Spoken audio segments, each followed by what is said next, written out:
Hello, this is Alex Grover with Utah Sustainable Gardening. I'm up here in Salt Lake City and I'm working with a nonprofit group called Artists for Local Agriculture, and they are redoing a mow strip.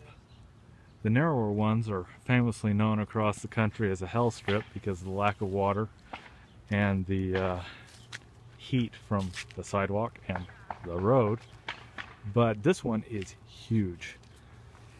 I don't remember the measurements, but you can see we can fit a lot of plants in here. So what we're going to do, or what they're going to do, I'm just here as an advisor, is they're going to put in some grow boxes along there for vegetables and easy access. And what I've done is I've focused on the perennials. We've got artichokes, which are proven if you take care of them right will grow in Utah quite well. We've got evening primrose, not in flower right now, but a very edible plant. Solidago or goldenrod. Some people call it a common weed. Well, it's common food if you get it in the spring. We've got some food for bees. The Solidago is food for bees, but also a native penstemon. Penstemon spectabilis is what I think it was. We've got an agastache that's a hybrid. I couldn't find a local species. That's unfortunately all too common, is not being able to find local plants. Most agastache plants make an excellent herbal tea. We've got mallow, and this is edible and is able to be used as a thickening agent in dishes. Now these are a little bit smaller, a little less productive than, say, yeah, whatever it is they make gumbo out of. I've just lost it. But it will work if you've got enough, and it is edible. We'll walk along here. Did I mention the evening primrose? There are many edible species here in Utah. We've got our peach tree, and this is a Gleason Alberta, a very popular peach, very good quality peach here for Utah. And right down at the base, we've got a comfrey plant, and this comfrey plant is, we're hoping will create a synergy and help this peach to be healthy and strong and maybe grow a little bit quicker. I haven't seen this proven scientifically, but there are some anecdotal reports, and the comfrey was free, so no big deal there. Along the edges, we've got creeping thyme. This is very usable for a seasoning. I go out and collect mine on a regular basis. We have a basket of gold, which is in the brassica family, or the mustard family if you're an old-fashioned type folk. And this is actually edible. Almost nobody knows it. We've got ourselves a gooseberry. We were hoping for a currant, but we couldn't find a currant in season in Salt Lake City. This one is a nice little one. This is lovage, and these leaves are edible. This will probably spread and become a little bit weedy. And then we've got a rhubarb, so you can have your rhubarb in the spring. For the pollinators, again, that's one of my big things, is making sure we take care of the critters. We've got some catmint, and this is a little bit different than most catnip varieties, but they're very close relatives. Cats still like it and they'll scrape against it. It drives me nuts, but hey, it'll feed the bees. It is medicinal. A lot of people will make a medicinal tea out of it. That's not my expertise. Echinacea, purple coneflower. This is medicinal. It's bee food, and it adds some nice beauty to the garden. Lavender, edible, medicinal. Baptisia, I brought this in as a nitrogen fixer. I didn't do a lot of nitrogen fixers on this garden. We probably don't have the budget for it, but this will represent it, and we'll probably try and seed some in later. We've just got to decide what's going to work well. This is our blanket flower. This is a nice yellow one. The flowers are a little bit beat up because we have them in the back of a truck for ways, but they're going to recover nicely. In fact, they've recovered since we watered them. And those will also be beauty plus bee food. Bees love these things. There's a flower that's not too beat up.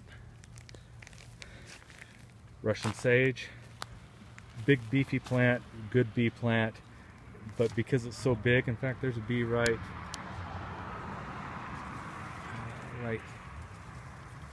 there. I don't know if you can see him right in the middle of the camp, or her. There she is. And it's a nice structural plant and helps give some rhythm to the garden. We've got our yarrow. Yarrow is a medicinal herb. It's also what we call, this and the comfrey are what we call dynamic nutrient accumulators.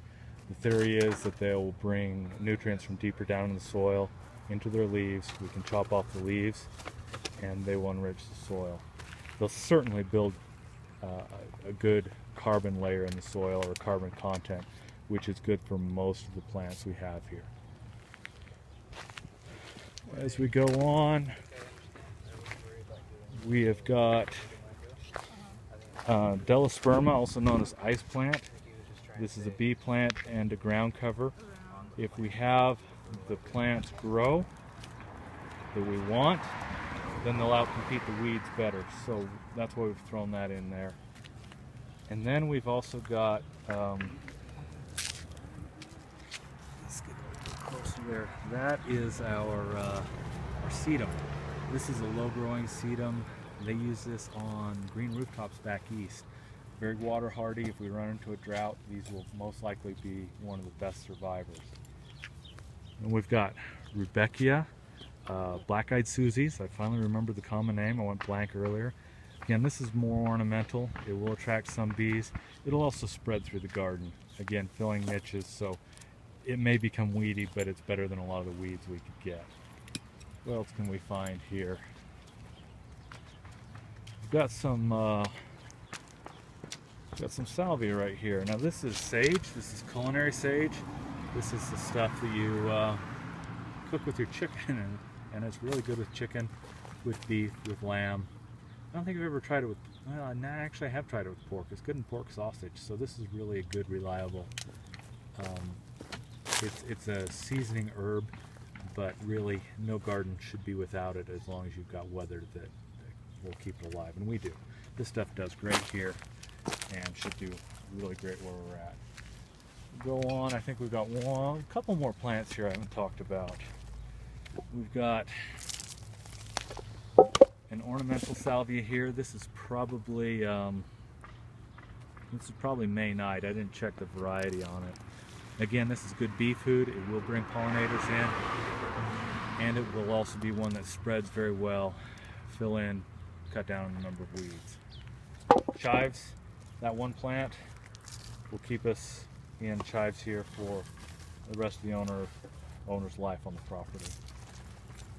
And then right there, we've seeded in some annual red clover. Eventually, this will be a flower or a vegetable garden, but we want to keep it active. If we leave it here and just let it sit, then we'll get a lot of weeds in here. If we seed clover in, the clover will outcompete the weeds, use the resources, and enrich the soil, as I'm gesturing with my camera hand. And I think there you've got the biggest summation. You've got food, you've got beauty, and you've got medicine. And I'm going to go back a little bit again.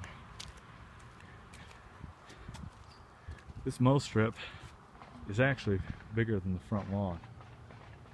And we're making it useful, we're making it productive, and we're putting some other than grass in there. So keep that in mind. This is Alex Grover with helping artists for local agriculture, and I'm from Utah Sustainable Gardening.